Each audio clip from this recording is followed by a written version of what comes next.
Thank you so much, everyone, for being here for the first Animal Care and Stoicism Roundtable. This is a project that a lot of us have been talking about for a while. We're very interested in this topic, and it hasn't really been addressed so far in the modern Stoic literature, not very much.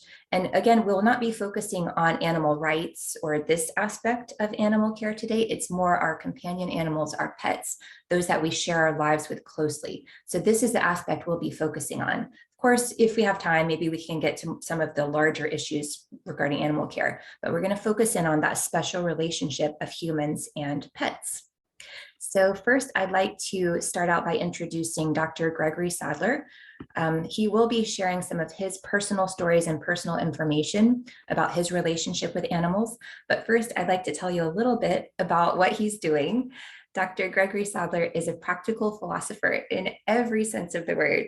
He makes philosophy accessible to people, first of all, through his very popular YouTube philosophy channel, also his Wisdom for Life radio show, his philosophical consulting company, Reason.io, and of course, his work for modern Stoicism, which includes being editor of the Stoicism Today blog for, I think, 7 years, and multiple years of co-hosting Stoicon as well.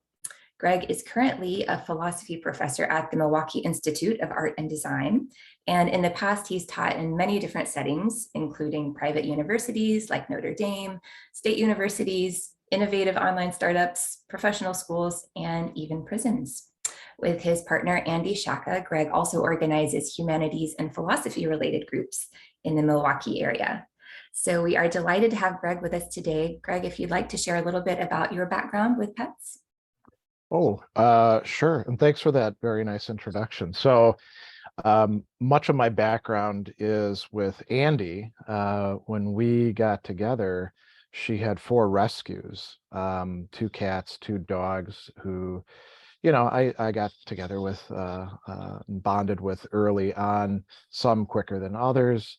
And actually, we just lost the last member of our 4-legged family back in April. I'll probably bring her up. And I've had pets, over the course of my lifetime. I came from a family where we always had a dog or cats or something like that, actually guinea pigs for a while. So that's probably enough from me. Okay, wonderful. And so we'll move to Andi. Andi is an artist, a writer, educator, mentor, and entrepreneur in Milwaukee. She is a member of the Modern Stoicism team, a longtime co-host of Stoicon, and she's currently completing her doctoral studies in philosophy with the European Graduate School. Andi has also taught at numerous institutions, including the Milwaukee Institute of Art and Design, City University of New York, the Culinary Institute of America, where she also served as Assistant Dean of Faculty and Instructional Development. And she was the founding director of the Center for Excellence in Teaching and Learning. More recently, she was part of the startup team focused on launching the Culinary Institute's Food Business School. She's a leading light of the entrepreneurial scene in Milwaukee and an advocate for women in entrepreneurial roles. So thank you for being with us, Andi, and I'd love to hear more about your experience with pets. Absolutely. Thank you, Brittany, and thank you for organizing this. As Greg mentioned, we had a little pack that sort of occupied much of our life for the entire time that we were together, but I first adopted the first rescue in 2002. It was a pair of bonded cats, and they survived a house fire in Manhattan where I was living at the time. And I feel like I was a bit of a animal nurse, very unqualified, but they had a host of challenges when they first came home. But as Greg mentioned, the last of them lived to almost 20. And I was reflecting on just what a significant relationship that is. So all of our 4-legged family, we took extraordinary care of them. We loved them dearly, of course, but because of the good care, one of the things the vet said to us that I found interesting was that the pain that we were experiencing over their sort of decline and loss was something that was the direct result of our compassionate care, because they lived so much longer than their breeds typically do. All of our dogs live to over 14, and they're the kinds of breeds that typically they have a 6 to 8 year lifespan. So we had all of those extra years of good care and love and just extraordinary relationships. And I'd been raised in a family where we always rescued animals. All of our pets were rescues. Some were abuse cases that required a great deal of kindness and care, and kind of restructuring a routine so that they could feel safe. And it taught me so much about just compassion, but also just kindness and love, and that mutual joy that you get when you have souls that you're responsible for, but particularly animal souls. It can be something really exceptional. So I'm looking forward to the conversation today. Thanks so much for organizing this. Yeah, wonderful to have you with us. All right, so our next panelist is Kathryn Koromilas, who is an author, writing instructor, speaker, and coach. She is a member of the Modern Stoicism team as well, co-founder and host of Modern Stoicism's Stoic Women Conference, which all of you should definitely check out, and host of the Stoic Salon Philosophy Community and podcast. She has a lifetime of creative engagement with the arts, including, among other things, the dramatic arts, journalism, creative writing, teaching, and creativity coaching. Kathryn is a specialist on therapeutic writing, such as journaling, memoir writing, and the joyful art of death writing. And if you've never experienced one of Kathryn's sessions on contemplating your own death, I highly recommend it. Look up her work. And on top of all that, she's an animal rights advocate. So Kathryn, thank you so much for being here with us today. Thanks, Brittany, and hi, Greg and Andy and everyone here. It's really lovely to have this nice, intimate group. I'm really excited to talk to you about someone who's very close in my life, and maybe learn a lot from everyone here. So this is Henrietta. I've had dogs throughout my life, but this is my current relationship. I'm going to talk about our relationship, the nature of our relationship, and just invite you to think about what it might mean for us to develop friendships with animals, or maybe affiliations. I'm looking for the right term. Maybe we are collaborators. In terms of my relationship with Henrietta, we spend a lot of time sort of contemplating the lovely landscape around here. We get to just hang out together and just enjoy our company as an end in itself. Sometimes she'll hang around while I'm working. I really want her to become the best dog that she can be. I'm really interested and committed to helping her flourish. And so the landscape around where we live, but also giving her opportunities to play and enjoy life, and just be the hero of her own life. I've learned to play with her, and that's one way that we build our relationship. I've actually done training on learning how to play with a tug toy with her, and that's me kind of learning how to do all that stuff with her. And we graduated quite happily together. She often will sit poignantly, significantly, telling me that it's time to step away from the computer, for example. So I need to pay attention to the signs that she gives me. I just want to draw your attention to a little rope and ball here at the cupboard. That's her food cupboard, which she can open up when she wants to, when she's hungry, or just when she wants attention or a snack. And sometimes she will, collaborate with me and compromise and pose for me. And she always sort of takes over the bedroom. So that's us. I look forward to this conversation. Wonderful. Thank you for sharing with that, Kathryn. And we will be talking about that interesting question you raised about what do I call our relationship? Is it companionship? Is it friendship? What exactly is this? So we will be talking about that later. I'd like to start off the conversation, though, by kind of stepping back and looking at Stoicism and pets and this conversation that so far hasn't happened yet. And I'd like to kind of ask all of you, what does that conversation look like? Where do we start? Do we start with ancient Stoic theory? Do we kind of bring it more starting from modern Stoic theory? What does that look like? And how can we begin this conversation about Stoicism and pets? So I don't know, Greg, do you have any thoughts? Yeah, I mean, that's actually a great question. With the ancient Stoicism, I think people have heard me say this elsewhere.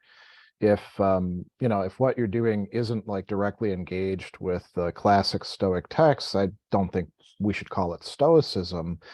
And yet on this topic, there's all sorts of ideas that they had that I think we want to leave behind. I mean, it's clear in what we have of the Stoics that they, like many other people in the ancient and going through all the way into the early modern world, saw humans as radically distinct from other animals, both in terms of like our capacities and then our dignity. So like they talk in terms of degrees of being, and again, not just a Stoic thing. The Platonists thought this, and so did others, that there's like, dead bear being, and then there's, plant life. We've got, living being, and then we've got sentient being, and that's where all the animals, except for us, are. And then we've got rational being.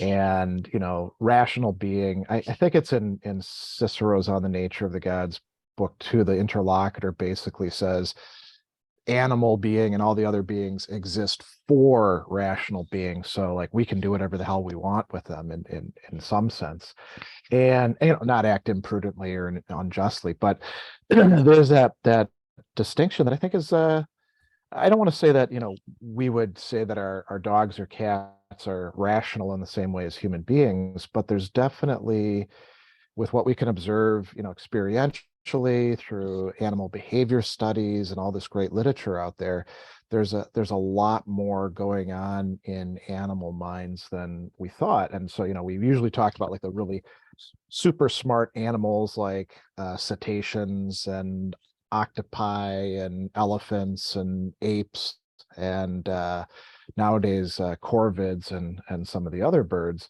The things that the animals that we have as pets are not quite so smart as that usually, even though we might credit our dogs or cats with being very intelligent. They don't compare to, an ape or in many cases, even an octopus. But I think we have to recognize that there is this somewhat limited capacity. And so maybe the ancient Stoics were wrong about that. But we should bring all the other stuff that's useful in ancient Stoicism, thinking about our roles, for example. When we adopt a pet, we are deliberately taking on what Epictetus would call, a role. And we have certain duties that come with that. And the other thing that I'll say as well is that the Stoic conception of rationality, which there's never like a treatise about or one single passage to go to, it's pretty expansive. It doesn't just mean problem solving. I would say that the capacity for developing empathy or compassion is related to that. Being able to think about how your actions affect others, which clearly some pets do, for better or for worse, might be part of that. The ability to be social, not necessarily in the civic sense, but in the sense of being part of a small community.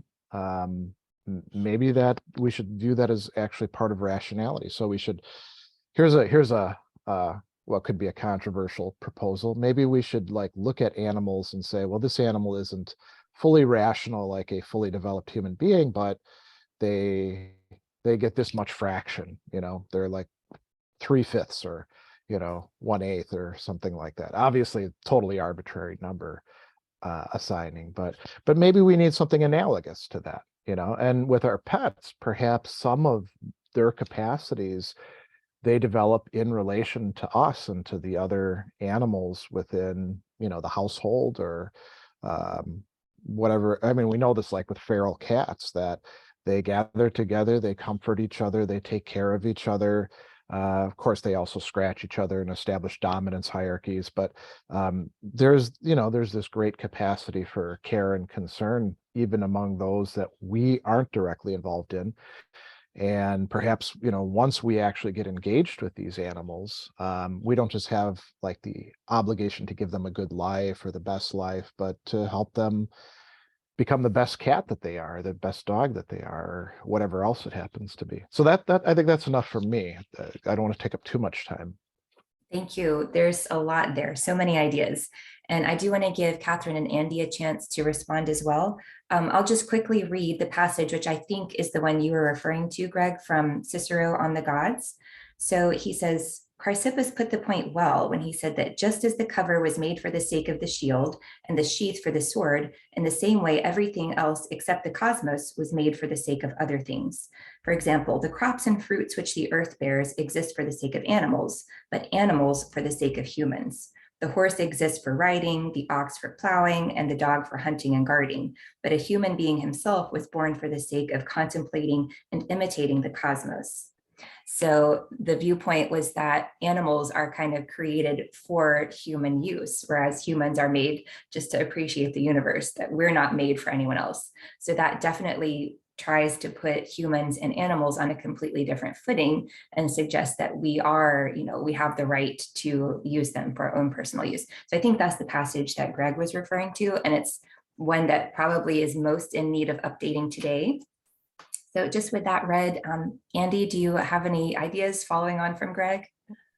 Sure. In fact, if it's all right, I thought, prompted by Kathryn, I might share our little group, although it looks like it's disabled for right now, but if it's enabled later, I'll bring up our little four-legged family for a share screen. But I will say this to the point that, if animals were made for humans and humans made for nothing else, someone should have told our animals that, because I know that, in their worldview, especially with the cats, we very much lived in their universe. I think that's a very cat-like trait, right? But, the idea that we can gather such joy from our interactions.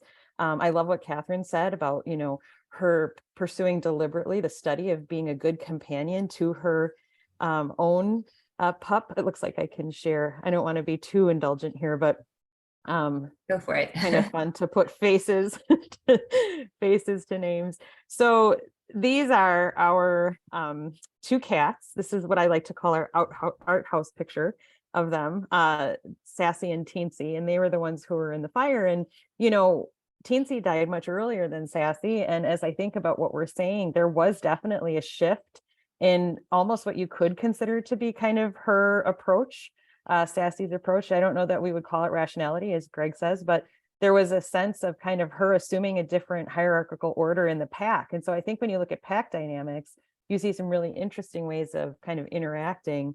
The pup here, Magnus, was the abuse case I mentioned, who taught us a lot about patience and, those kinds of things. I feel, one of the great connections is when you live in accordance with nature through Stoicism, or you practice virtue. It was really a long, long road to get Magnus to trust other humans, to trust men in particular. Greg was the first one that he really kind of, surrendered to, if you look at his, the way he kind of held his safety and his guard in his heart. And then Amika, and this is what I was thinking of. The reason I wanted to mention it is when Magnus died, I had already been sort of practicing Stoic week and reading the Stoics and really learning from that process. And I found myself, preparing to have him leave us through reading and reflection and saying, you've been such a good dog to us. And, that idea of kind of preparing for the moment of loss was something that I feel I benefited a great deal from Stoic practice in order to really embrace the process of letting him go and caring for him until the end. And to the point that when we lost Amika, I remember I took a picture of her sleeping and said, I even remarked in the sort of caption that I kept of the photo that one day this would give me comfort in a great time of loss, because, kind of holding on to that experience of having her with us. So, I think obviously Greg is much more the authority on where we sit with the ancients than I.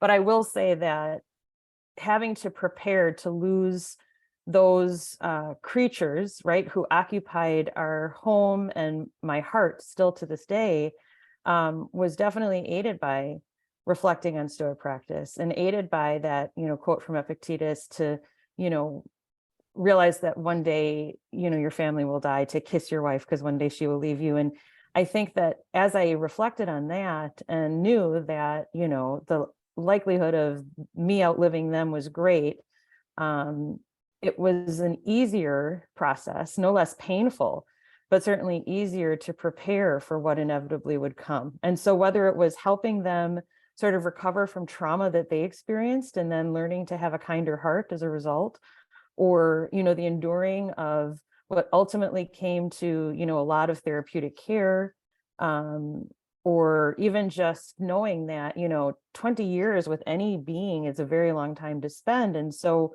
it's a different quality of loss. And I think anyone on this panel, or who's decided to show up today to have this conversation, is probably not someone who needs convincing that it's a significant loss when it happens, right? Like we all have a great care in our heart for animal beings, but also finding the language to articulate that loss to others who might not understand. You know, I think that there are a lot of people who, upon hearing the news of me losing Amika, who is the last dog to go, saying, well, are you going to get another dog? And I kept thinking, well, you know, that's a rational question to a certain degree, but also it's not, because it's not like they can just simply be widgets. And so now I replace Amika with new dog widget, right? And now I have new dog.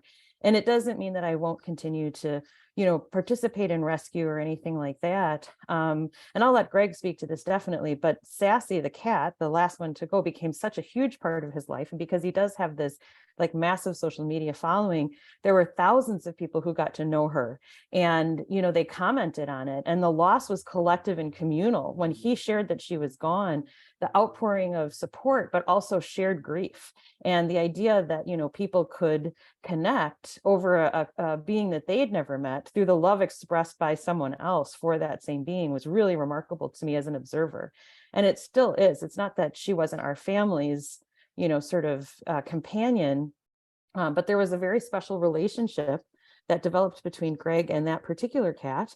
And I think that, you know, when you see just that resonance, and you can feel it in people's responses, it really sort of drove me back again to reflect on kind of what that indicates for us and how much the expression of animal care must be in tune with our nature, because otherwise, why would this happen? You know, so it's just a really beautiful sort of kind of arc.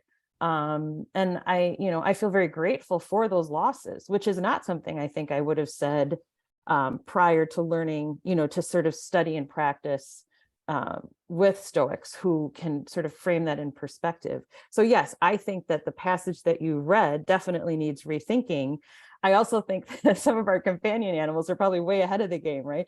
They would say, well, you think that you're here, you know, to enjoy us only, but, you know, we're here too, to sort of guide and shape your life and your routine. And it's a beautiful mutual relationship. So I'll pause myself there. Please feel free to take away my co-host privileges, and thank you. No, Andi, that's wonderful. Thank you. I just wanted to give Kathryn a chance to respond to all of those thoughts and offer some of her own.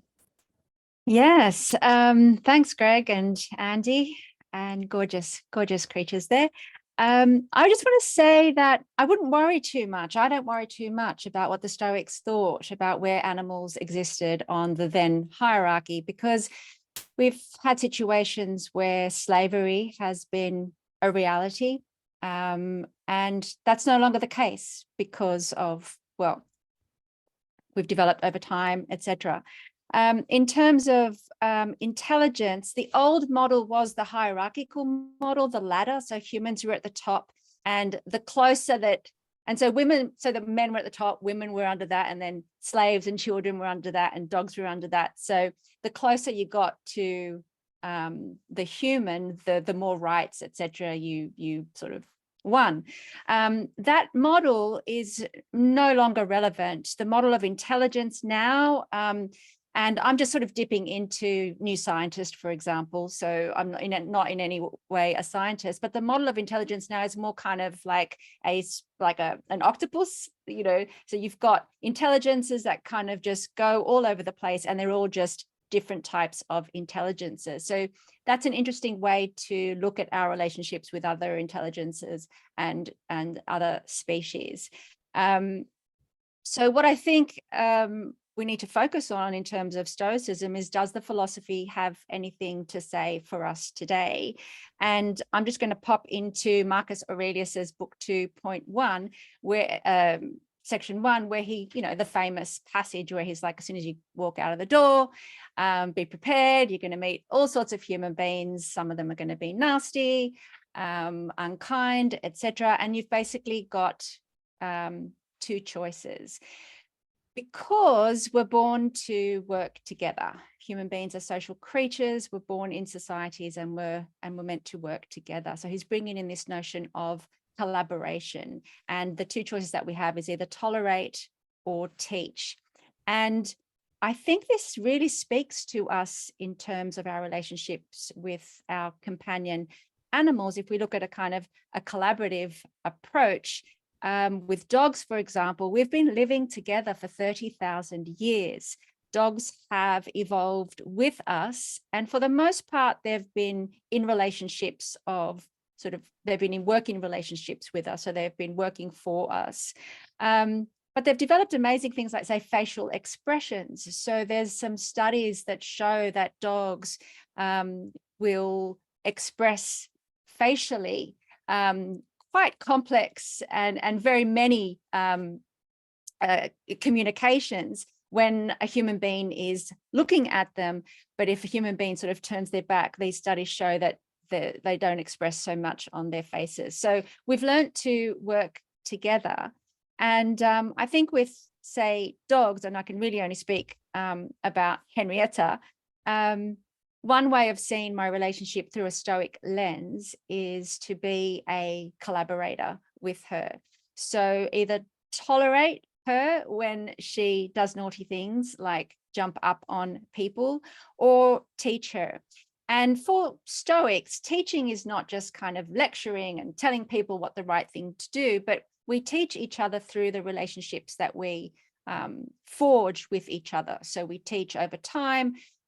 We teach through the way we behave with one another. We become role models, or we sort of learn from role models, and that relationship can be mirrored with a dog, for example. And I might just pause there, but I do want to come back to that, because the modern philosophy of training dogs has a lot to sort of give practical advice and suggestions that kind of lead us from the Marcus Aurelius quote that I just sort of mentioned, that passage. I might just pause quickly in case someone wants to pop in and say anything just there, and I'll come back to that a bit later. Thank you. That's wonderful, Kathryn. And I just wanted to remind the audience, you're welcome to put comments or questions in the chat. We will try to incorporate them into our conversation as we go along. But I just wanted to kind of pick up on what you mentioned in that comment, Kathryn, and earlier about flourishing and collaborating with animals. And Greg mentioned, helping your companion to be the best cat or dog that it can be.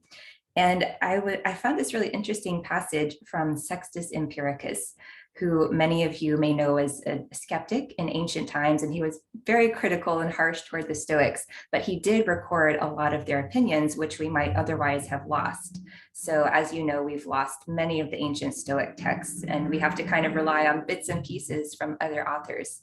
And I don't want to dwell too much on ancient Stoicism, but I did just kind of want to mention, since we were really, really harsh on the ancient Stoics a moment ago, they were actually keen observers of animals, and they believed that, animals do have many traits in common with humans. So a lot of times we talk about that, distinction of rationality, but they did recognize that animals have desires, they have motivations like humans, they have many of the same impulses, for example, mammals to care for their young. So I think that kind of provides a basis for an ongoing adapted conversation for us, is kind of that scientific viewpoint that we are, we have some of the same impulses and behaviors, and we're all related in that way. But this was super interesting from Sextus Empiricus. He's talking about the virtue of a dog from the Stoic viewpoint. So he says, so the dog, which it was decided would make a good example for our argument, makes a choice of things to which it has an affinity and avoids harmful ones, since it pursues food and cringes from a raised whip. but it also has a craft for providing itself with things to which it has an affinity, namely hunting. So the Stoics are really observing the nature of animals, and in this particular case of dogs. And then he says, nor does a dog lack virtue, since justice at least is concerned with rendering to everyone what he deserves. And the dog is not without justice, in that it fawns on those with whom it has an affinity, it does good to them and guards them, whereas it wards off those with whom it lacks an affinity and who do it wrong. And if the dog has justice, then, since the virtues all follow upon each other, it also has the other virtues too, which is what wise men say that the majority of people lack. And we see that the dog is heroic in warding off attackers and intelligent. Homer, too, testifies to this when he has Odysseus recognized only by his dog Argus and unrecognized by all the members of his household, since the dog was not deceived by the change in its master's physical appearance and had not lost its graspable presentation of its master. So I find it really interesting here that the Stoics are actually crediting a dog with virtue, with justice, and then, accordingly, all the other virtues which even humans lack in some way. So I think this can help us start a conversation about what does it mean for an animal to flourish on its own terms, not seeing it as a deficient version of humans, not seeing what it lacks, i.e. rationality, but how can we help our companions to flourish and be the best, fulfill their nature in the same way that we as humans want to become virtuous by fulfilling our nature. Our nature is very different from theirs. How do we help them fulfill their nature and build that bridge? We fulfill our nature by helping them fulfill their nature. So Kathryn, I think you were just speaking a little bit about that. Would you like to continue along in that vein? Yeah, I'd like to, and it's really interesting that you mentioned the word choice and virtue. One thing about training dogs today is that we've moved away from the more sort of negative reinforcement punishment model to a model where the focus is establishing a relationship with a dog, getting to know the dog beyond the breed, but as an individual, understanding what motivates them individually. So for example, in my getting to know Henrietta, I had to kind of work out what motivates her. So is she food motivated or play motivated? And that would impact how I would then relate to her. Another thing I've been reading about is self-control. There are studies that are being conducted now on animals, testing and sort of exploring self-control. And I thought that was really interesting for us when we talk about the virtue of self-control, the Stoic virtue of self-control. And I'm just going to give you one brief example and show how I think this is a really interesting, it just really resonates with me as a Stoic. So there's a situation with Henrietta where we step out of the cottage door and there's a stone wall on the left-hand side, and we want to go to the right towards the gate to get to the shore. But she's associated the stone wall with a fountain mouse. So about 3 years ago, a mouse was living in the wall. And so we got really excited about it. And since then, there's no mouse there anymore. But as soon as she hangs out there, waiting for me to come out, she just escalates. It escalates. The excitement's so exciting that she just barks and barks and barks. And it becomes quite difficult to sort of control her so that we can get to the gate. So what we do then is we're looking at sort of training, or at least collaborating or teaching self-control. So before we step out of the front door, we both just hang out there and take a deep breath. And I do this as a Stoic, like before I'm about to head out of the door, I keep Marcus Aurelius in my head and say, like, wait a minute and just take a deep breath and just think about what's about to happen. So I get Henry to sit down, and I lower the tone of my voice and I just speak to her and say, okay, we're going to head out now. We're going to pass the wall. We're not going to say hello to the mouse. We're going to go straight to the gate. We're going to go to the lighthouse. We're going to have a really nice walk. So by calming her down, and this is actually training that my trainer kind of suggested. And then in that sort of frame of mind, we open the door and head out to the gate. And sometimes I can actually see her turn ever so slightly to the left, to the stone wall, and then not do the barking thing and turn towards the gate. And at that point I say, good choice, darling. And we go to the gate. So the trainer actually uses the term choice because you actually can really see, and you can encourage and collaborate and teach the dog to make the right choice So if anything bad happens, if she barks or anything like that, I don't respond to that. So you don't reinforce that positively or negatively, but once we get to the gate, that gets reinforced. So in terms of self-control, working with the dog in that way adds to self-control. Is really important for us in terms of our own flourishing. It's important to have self-control to manage our emotions, our reactions, for our own mental health. And it's important for the dog as well in terms of managing distress, and just, generally going with the flow of the day. And it also links to dignity. So you want the dog to really be able to live a dignified life. And that means making good choices. So that means kind of, in a way, walking calmly towards the gate for Henry and for me to do the same thing. So that's a bit about self-control and dog training, and I'll pass it over to either Andi or Greg. Thank you, Kathryn. That reminds me a lot of parenting, actually, parenting humans. So I think that's good advice whenever you're raising any other creature. And I will turn it over to Greg in just a second. I wanted to read David's comment, who says that we say humans are truly rational beings. I know we have that capability, but I'd say I'm much less rational than I'd like to think I am. My dog is far more consistent in her nature than I am in my nature. So I think, yes, that speaks to the fact that as humans, we have even greater choices of how we can be, how we can choose to be. So yes, I think what Kathryn was saying about being a role model for our creatures applies really well to that. Okay, Greg, yes, any comments? Well, I'll say something real quick, and then I think Andi should jump in and talk about, because she did a lot of the training stuff with Amika and Magnus, and I think a lot of it will be relevant. Yeah, the rationality thing. This is a matter about which I think a lot of people get mixed up. Very few humans are completely rational in the sense of like always doing the right thing. The Stoics call those people sages, and they're, maybe they exist, maybe they don't.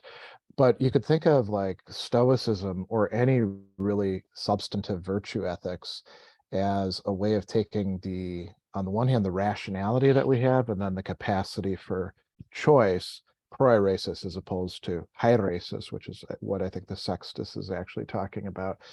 And we use these that are, by the time we look at them, they're already messed up. They work half the time, and we got bad habits and stuff like that. But we use these on themselves through the concrete activities that we do to improve them. So we get a little bit more rational, day by day by day.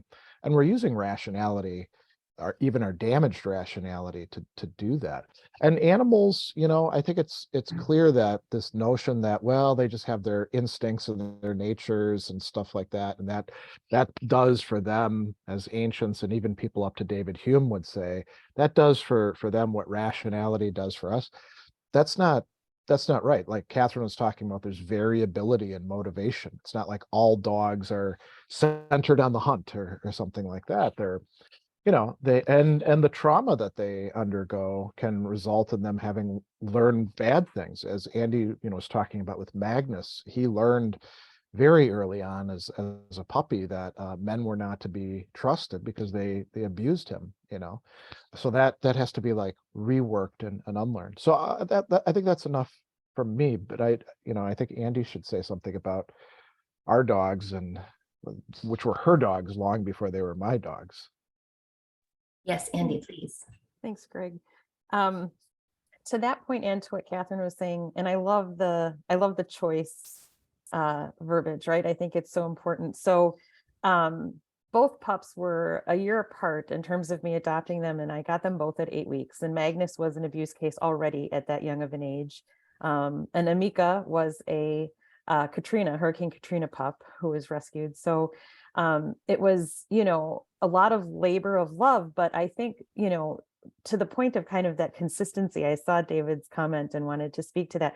I feel like I learned consistency through my engagements with them, because they would be very quick to tell me that it was breakfast time or dinner time. We started to live our lives with a very specific structure that was born around their habits. And so it initially started with me kind of trying to, like, make a day plan that included good walks and time playing and, the training. I did agility with both dogs. If you're unfamiliar with that, it's running around an obstacle course.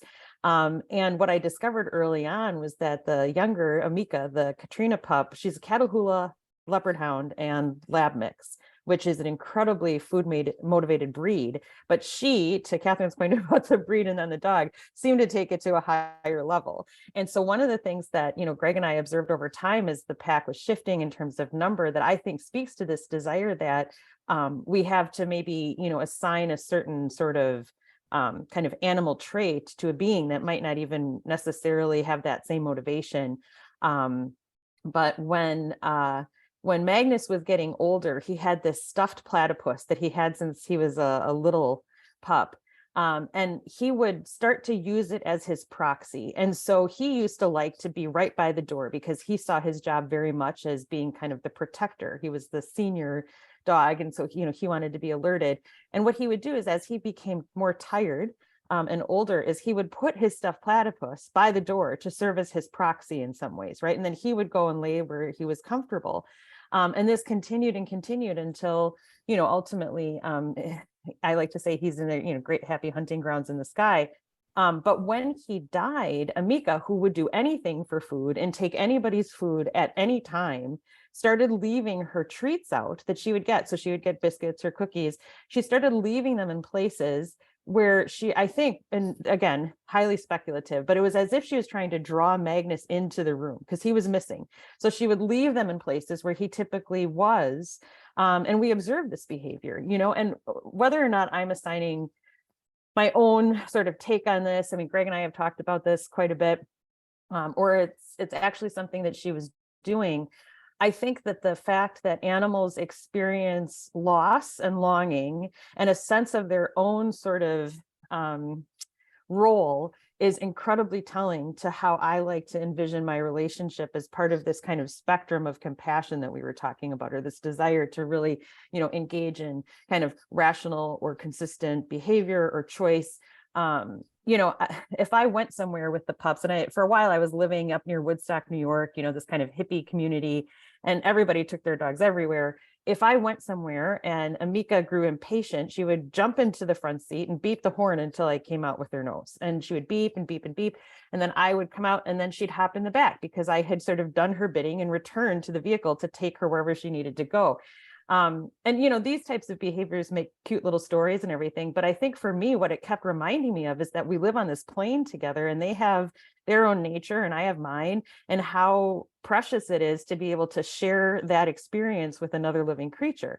I was somebody who tended to run around a lot in a lot of different directions. I kind of had a very, we'll say frenetic or even manic existence for a while. And having those experiences with all four of our little pack brought me into my nature more thoroughly. I stopped looking externally for stimulus and I started to focus more on what was right in my own little, not just locus of control, but right in my own little like kind of heart center. And so the benefits were clear in terms of the impact on my life as a, somewhat rational being. But the lessons that I learned in observing their behaviors and the ways in which they, solved disputes, like the two cat sisters bonded, loved each other, inseparable, but, they would fight. And the way that they navigated that relationship was really fascinating to me because it forced me to pause and take note of other sort of life forms in my space. And I think that, if nothing else, the opportunity of seeing a creature like Magnus become so comfortable and loved and confident and safe and joyful after, an initial start that was horrific and traumatic and cold and, not loving at all, is one of the great joys of our relationship, knowing that, if we treat creatures with care and if we're thoughtful and if we make choices that inspire kindness rather than conflict, it can be very soothing and healing. And whether you're raising humans, as Brittany points out, or four-legged family or fur family or birded family, or whatever you choose to sort of, bring into your world, I think that there's so many lessons that we can learn about ourselves just from pausing to observe that behavior and not trying to control that relationship. That was the other thing that I'm really hearing Kathryn talk about too, with choice. And I think if we let them teach us what they have to teach us, we're far better off than if we try to assume that we're the ones that have all of the teaching to do, because it is a mutual relationship with great value. So I see David has another comment. I'll stop there. I mean, obviously this is a topic I could talk about at great length, but let some other folks weigh in here. Okay, sure. Yes, David, thank you for this comment. I want to move on to dealing with loss, and then we will come back to this comment because I want to make sure we have time to discuss that, because it's something obviously that every pet owner has to face. We have to face our own mortality, that of our loved ones, and then also that of any other companions we choose to bring into our lives. So Andi, I just want to shift it back to you for a moment, since you've already spoken very eloquently about how Stoicism has helped you to deal with loss of pets. And I want to make sure that we offer our attendees here, if their own pet, how would they go about building that relationship with their own pet in such a way that when the pet comes to an end, they can have a more stoic approach? Because I think that's what a lot of people are very interested in. So do you have any more additional thoughts on that, Andi? Sure. And I'll keep it really brief because I know Greg and Kathryn will have things to add too. And I will say that, what I was discussing earlier about preparing and really kind of recognizing that it is part of the natural order of things. The best approach that I could sort of use to summarize what I experienced was just this sense of gratitude and mindfulness about what that actually meant. And so as the time was coming, to just spend that moment kind of actually acknowledging each animal was very important to me as a practice. And to say, thank you for being, such a great dog or such a beautiful cat. Like, you've given me so much joy. I love, and sharing memories with them and doing it in a soothing voice while petting them, doing those kinds of things that any being would want for comfort, to be seen, to be valued, to be acknowledged, to be thanked, to be loved. There's so many things that kind of come into that space. And to know, as you just pointed out, that it is the inevitable end, right? All of us will find that as our exit from this life. But to be surrounded by, I think, some care and compassion in your final moments, it really, it's such a tremendous gift to be able to sort of watch any soul part its, this space, whatever we want to call that, whatever your beliefs might be. And so I think just if you're, dealing with a senior animal, even if you're not, to continue to do that as part of your daily practice with your companion is very helpful. Just acknowledging their contributions, loving them, being kind, and just pausing to realize that these moments that we try to remember in any relationship that's meaningful are really what, those are the things that we can hold on to. I did find great comfort in that photo that I took of Amika's paw while she was sleeping. And I still pull it up sometimes when I'm missing her. It's one of those things where it just was a great moment to be able to say that someday, Greg took this great picture of him and Magnus. And I remember he posted it to Facebook. It was the day that we were still living up near, this kind of like hippie farm. And I remember I was at work and he was home with the dogs. And I just commented to him and I said, someday I will be really grateful you took these photos. And it's true, because it does go so fast. So just acknowledging, I think, in the moment that we all know what's coming, but it doesn't mean it has to diminish our joy. It can be something that we incorporate into, the ability to be grateful and to acknowledge, exactly what it is. I'll stop there, but thank you for asking that question. I hope I answered what you were looking for. But thank you. Yes, beautiful. Thanks, Andi. Kathryn, I know you have lots of thoughts about this. Yeah, really briefly, as briefly as I can. I had a chat with Jennifer Baker, and we were talking, and she had gone, this was on the podcast, and she had mentioned how her husband had gotten very, very sick, and how the family, her and the children, had just handled it so well. even though her husband was really close to dying. And she said, you know how we did that? We just never thought it wouldn't happen to us. And I think a lot of us go through life thinking we're not going to die, we're just not going to die. And we don't think about it.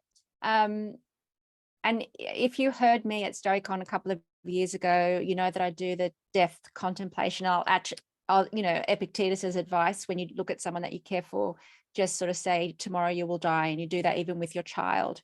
I will do that with Henry. I'll actually say it on our walks sometimes. That said, I've started feeling very anxious about, she's only 4, so she's got at least another 10 odd years to go, fate permitting. But I'm feeling very, very, I can already start feeling the despair set in. So as soon as I say on our walk, tomorrow you will die. Okay, done my Stoic contemplation. I'll go home and Google, how can I prolong a German Shepherd's life?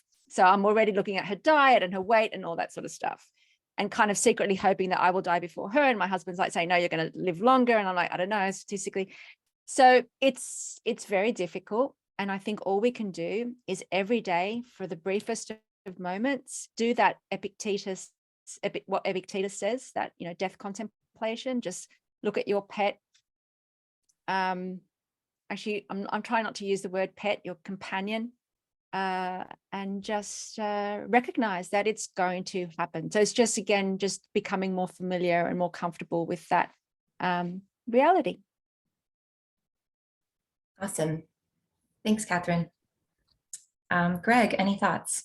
Yeah, I'll say very briefly that I think this is where, like lowercase s Stoicism and actual uppercase s Stoicism are very different. A lot of people think that Stoicism means that you just ignore your emotions or view them as bad, or try to tamp them down, or try to distract yourself. You lost your cat, get another cat, or something like that. And that's just not the case at all.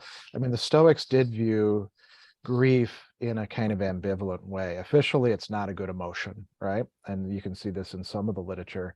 But Seneca, I think, is a lot more realistic and caring in some of his discussions of it, where he's like, well, you are grieving, so, just try not to go crazy with it. Don't be the person who's jumping on the coffin and going down into the thing. It's natural to grieve when we've had a loss of a close companion. And I think that, really the Stoic approach is to ask yourself, well, what am I feeling here, and why am I feeling it? What are the thoughts behind this? And it doesn't mean you can't reduce the grief by paring away the irrational things. I'll just give like a totally silly example that probably nobody buys into, but imagine that you bought into there's a heaven and a hell. Instead of a happy hunting ground where all the animals go across the rainbow bridge or whatever else, there's hell for animals, and most of them go there. And you'd be like, oh, my cat is down in cat hell. Oh, I'm so sad about that. Well, I mean, you can look at that and be like, well, that's a irrational assumption on your part. Where the hell did that come from? Put it away. You don't have to buy into that. Now you don't have to feel quite so bad about that. There is one other thing I'll say too. So like with Sassy and some of the other animals, when they're older, there is this worry about should they get put to sleep now, or die naturally on their own, or should we go to the vet later on? And there is no best choice. There's only better and worse choices. A lot of people get upset with themselves because they didn't make the absolute best choice, but there is no best choice in the situation. Sassy actually died here at home, almost in my arms, and then we put her down on her bed and talked to her as she was going through it, and she may have felt some pain, but taking her to the vet, actually this goes to one of the questions that was raised. Taking her to the vet and having her go through all that there might have not been particularly ideal either. And so there's grief, and then there's guilt. And with both of these, we can allow ourselves to feel them, and then just ask ourselves as, good Stoics, what's going on in my system of assumptions, are my judgments, my opinions, that leads me to feel this way. Which parts actually make sense and which parts should I say no to? Right. Thank you, Greg. And thank you, Donna, for your question about allowing death to happen at home versus at perhaps a veterinarian's office. And, I think that's going to depend on the situation, what you're able to provide. It sounds like in your case, you're able to have the vet come to your home. Not everyone has that option. Sometimes things are unplanned, you're not able to plan. So I think, according to Stoic virtue, everyone has to make the best decision available to them at that time. So I don't think there's one blanket answer. I think it's up to you, given your situation, given the opportunities available, given your pet, what you know about their personality, maybe, just to make that decision as best you can. And then, as Greg said, to not feel guilty about it. We all do the best we can with what we're given at that time, with what we know at that time. And you can always look back and say, oh, I should have done this, I should have done that. But the truth is, you didn't know at the time. At the time, you made the best decision based on the available information to you. So it's not something that I think any of us should feel guilty about. Okay, we have 2 minutes left. So hopefully you're okay to go over a little bit, but I do want to start wrapping up. And so I'd like to give each of our panelists a chance to kind of provide a wrap-up reflection. Maybe we could incorporate David's second question about, he says, several times I've heard in this conversation that it's our responsibility to help our companion animals be the best cat or the best dog they can be. What does this best mean to each of you? So in your response, maybe think about that question, maybe think about the question of what is the overall relationship of humans to animals, which we kind of started out talking about, are we companions? Are we friends? Are they family members? What is this relationship? So just any of those thoughts that you'd like to incorporate. And I think I apologize if there are any more comments that I didn't get to, but we do need to wrap up. So Greg, what are your thoughts? Yeah, and I'll answer that question directly. I mean, I think that there are things within the animal nature that are going to be particular to it, by contrast to other animals. So, if you think about a cat, right, there are people who try to turn their cat vegan and cause horrible suffering because of that, because they're obligate carnivores. And there's all sorts of other things that are part of their nature, being curious, wanting to go around and open up doors and things like that, and that might be something where they need a little bit of guidance or training. We were actually just laughing last night as we watched a video of Sassy trying to get into the dog's food stuff after a delivery had come, and being very clear, I was like, what are you doing? Are you trying to get in the dog's food? And then she'd like look at me and meow, in a way that kind of indicated she knew what she was doing was not her stuff. So there's like the general animal nature of that particular animal. And then I think there just is like with Cicero discussing the 4 roles, there's the individual role that we have, and animals vary considerably within their own species. Sassy and Teensy, Andi can talk about this, were sisters, but quite different from each other in temperamentality and what they were up to, their willingness to do things. And so developing that is part of their nature as well. And I'll just leave it at that. Excellent, thank you. Andi, any final thoughts? Sure, and I'll answer the best dog or best cat question too. I think in my mind, I was always a partner to my companions, right? I never saw, to whether that might be to the detriment of our relationship at times, I did not see a hierarchical thing there, right? I knew it was my responsibility to care for them, and certainly I was, aware of my humanness and their dogness or catness. But I always approached it as a partnership, that we were trying to create a joyful bond, and that they were entitled to be themselves, and to experience life in ways that brought them joy and allowed them to express their catness or their dogness, but without putting themselves at peril, without putting others at risk. So, they did the canine good citizen training. Like, we did all of the things one ought to do if they're trying to really make sure that, the environment around the cat or dog or whatever, or the humans, is a positive one. And so I think having them have their best dog or best cat lives was kind of, where that came from for me. It meant doing things, to Greg's point, at times that, there was a long period of time where I was a strict vegan, and I would still go to the butcher and get, marrow bones for the dog. I mean, that was what they needed and they wanted, and it brought them joy. And so, you're constantly kind of making choices in your relationships. But it really was about building a bond and having that sense of love and mutual respect and care. And they filled my home with so much joy, to the point that the loss is still very painful, and it always will be. I don't want it to go away. I want to remember what they brought me, and hope that I brought them joy and comfort and caring as well. So, the relationship, definitely partnership, best cat, best dog, best whatever, it's about letting them be fully what they are, who they are, and supporting that in ways that are productive and thoughtful, I think. So thanks. Beautiful. Thank you, Andi. Kathryn, final thoughts. Final thoughts. David, I think there are a couple of things in your question that I want to address, and I'm going to bring in Martha Nussbaum really quickly. Her new book, Animal Justice for Animals, has some really interesting thoughts. And one of them surrounds the idea that we have that it's our responsibility to help our companions live well and live sociably. So not jump up on people, not bite people, for example.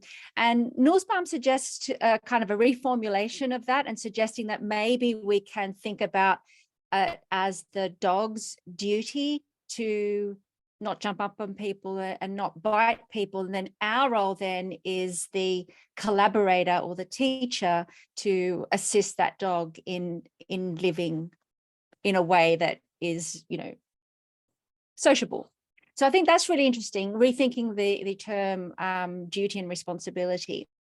In terms of what the best means, again, it's very individual, and dogs give signals. And Martha Nussbaum refers to an example of a German Shepherd, actually, who had some hip problems, as many of the dogs do, and ended up in a wheelchair. And that was okay for the dog. The signals all suggested that the dog was quite happy with the wheelchair. And you can actually go online and see a number of German Shepherds and living quite good lives in wheelchairs. But then the dog became incontinent, and the signals then were that the dog was distressed, and we could kind of say not living with dignity. And so at that point, they made certain decisions. So I guess it's really paying attention to the dog and seeing what signals they give off in terms of, how they're living their life. In terms of the overall relationship, I really love what you said about it being a companionship with their companion animals. I love the Nussbaum term collaborator. I love the idea of being a collaborator in life. I think it really links back to what I said earlier, Marcus Aurelius's kind of opening segment, where he talks about us being human collaborators together. And I think friendship is possible if you consider it through through Seneca's, I think it's letter 9, where he talks about, the Stoic doesn't need to be in a friendship relationship, is self-sufficient, but friendship as an end in itself and not as a means to an end. So the Epicureans will kind of think of friendship as a means to an end. So, you need a friend just in case you get sick, or you need a friend to come visit you in case you end up in prison. So for the Stoic, it's more about just being able to exhibit that noble quality of enjoying and being in a friendship. And if we can see our companion dog as an end in themselves, and see and sort of just notice their freedom to choose how they spend their day, how they live their life in collaboration with us. That got a bit messy in the end, but that's it from me. No, I love it. Thank you, Kathryn. Thank you to all three of our panelists, Greg, Andi, Kathryn. These are beautiful thoughts, and there's so much here to discuss. I feel like we've barely scratched the surface of what we need to talk about with Stoicism and companion animals. So maybe there will be a future roundtable where we can dig in a little bit more, but I do think we had a great discussion today. Thank you to our attendees for being here. Hopefully we'll leave a little bit more time next time for questions so we can get to everyone, but thank you so much for participating today. So again, I appreciate everyone being here, and we will say goodbye.